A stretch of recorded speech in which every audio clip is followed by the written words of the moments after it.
So we're seeing employees more generally take much more of an interest in the way that their companies respond to the community around them.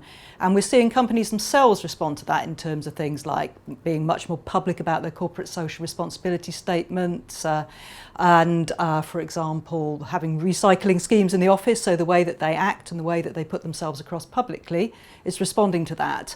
But another question is actually what the pension scheme is investing in as well.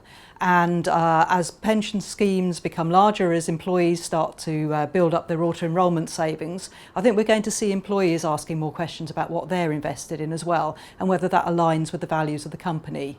And of course, from next year, trustees will also be required to be much more upfront about how they're addressing environmental, social and governance factors in their scheme.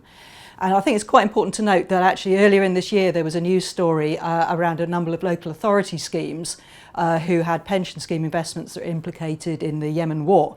So this isn't completely foundless.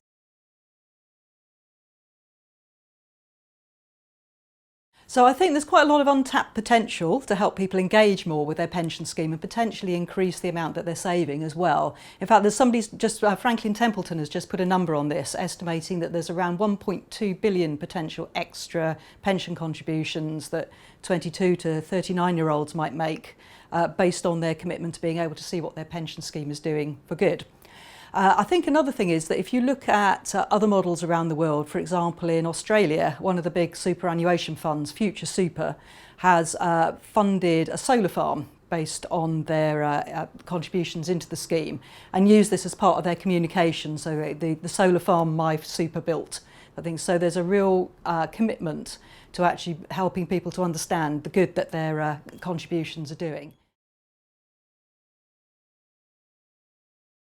So I think it's, we all know kind of helping people to engage with pensions can be quite a tough sell. It's very difficult to get people to engage with that idea of their future self. They say that saving for your future self is almost like saving for a complete stranger.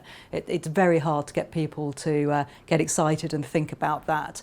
But if you've got something like, for example, the solar farm example that I gave, or other ways in which pension savings are actually doing some good today, that's a good reason to be able to say to someone, look at this is something you're invested in that's actually doing some real positive good in the world right now.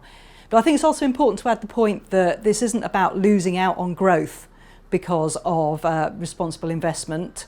It's about also looking at the sustainabilities of the companies themselves that you're invested in and asking whether those companies are going to be around for the duration of the time that your pension scheme is involved with them. So there's a really important angle on increasing and enhancing the returns from your savings, as well as just doing good to the world around you.